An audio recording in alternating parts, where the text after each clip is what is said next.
Okay, today we're going to talk about Amaco bead rollers, which come in sets.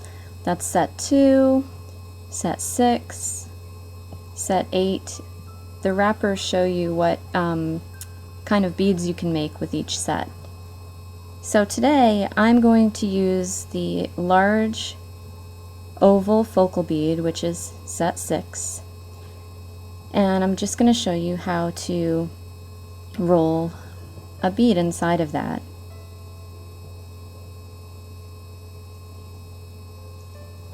Now what comes in this kit is some directions on how to use it, and then there are 2 pieces and some pins, and those are for, they fit right into the mold and you can use them. They actually go through the bead and then they can go onto the baking rack because they're metal. And then there's a bottom and a top, and they fit together, and I'm going to show you how that works. There's a little ridge here on the side of the bottom, and this fits into a groove that's on the side of the top.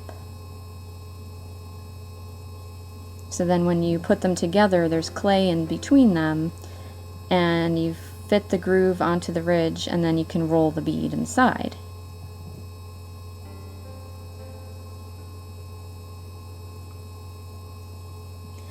So now, how do you decide how much clay to use to make a bead that's going to fit inside this area? And what you need to do is flatten some out. I'm using Fimo Soft here in the sparkle gold just to play with so you could see the color. And I'm pushing it flat into the top of the roller, into the top side. And this roller, on the directions packet, it says that you need 3/4 of an inch of clay that's been pushed into the top. So now I pushed it flat, and I'm going to get a blade and scrape it off at the top of the groove there and make it flat. That's what the directions say to do.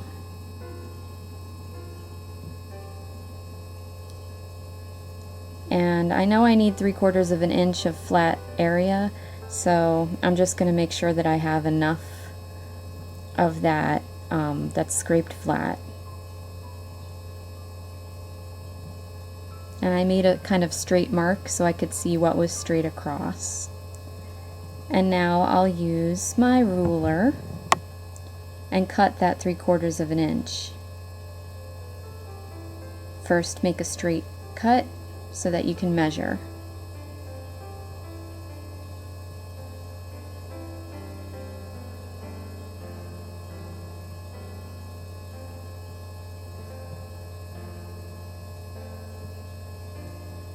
Okay, now here I've got the amount of clay that I need. So I'm just going to roll it into a ball and then a slightly oval shape so that I can stick it down into the roller and roll that perfect oval shape. So you just put it in there, and then you close it up like I showed you before by putting the ridge into the groove. And right there you can see that that wasn't enough clay. And this is really where things get just the tiniest bit frustrating with using these. You just have to figure out how much clay really goes into there to fill the well and make the bead. Even though I followed the directions, it didn't really seem to be working out for me, so I had to keep adding more clay until I got the right amount. There we go.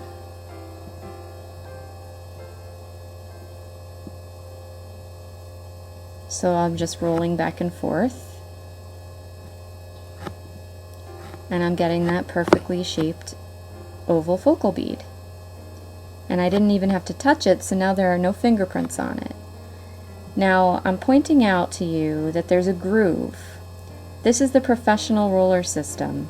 If I put the bead over the groove and then close this up, I can put one of those pins right through here without touching the bead again. And that pin will go straight through this tiny groove that's in the side of the bead roller, and then I can pick up the bead.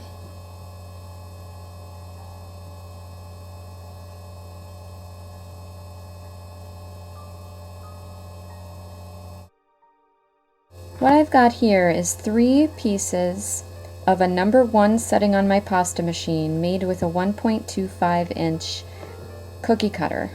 And what I did is I actually took the bead that I had just rolled and I flattened it to a number 1 so that I could see how much clay I had, and then I decided to use my cookie cutter to figure out that any time I want to make that bead, I just need to roll a sheet of clay to a number 1 and cut out 3 circles, because that's the right amount of clay. And I pinched off a tiny bit because I'm going to show you something really fun that you can do. I've got some black Fimo rolled to a number 6, and I'm going to cut off very thin stripes and wrap them around this bead.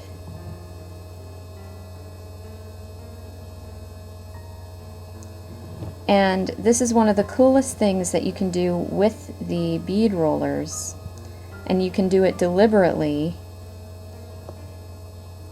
to create looks that are like faux lamp work, or there are actually Persian type beads, glass beads, that have this design on them, and it can be really interesting, especially depending on like the colors that you use, or whether you want to use translucent layers.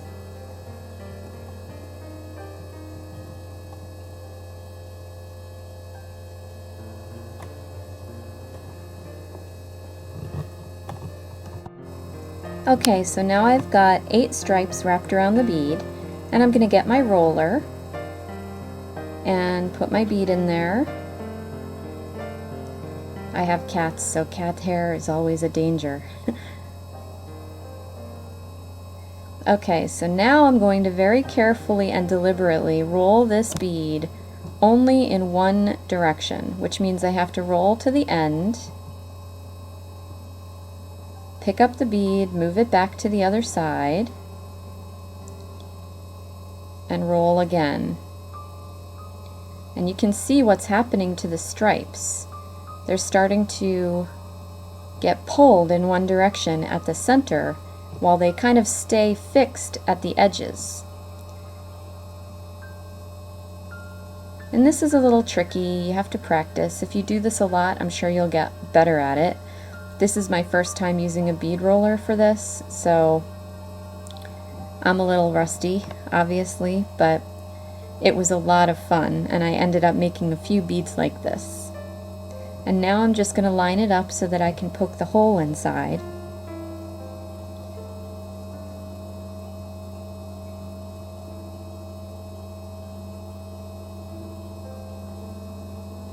With the poker that comes. Now, those are kind of thin, so if you wanted to put your beads onto a thicker string later on, I would suggest widening the hole a bit and not just leaving it on this poker and without widening the hole, because it really is thin. So now, you don't have to leave the bead round like this if you don't want to. I'm going to show you how you can take the bead that you just made and very simply create a completely different shape. And this is called a lozenge bead, where you take a bead that you rolled oval and just press it flat. And I'm still retaining that really cool design that I made,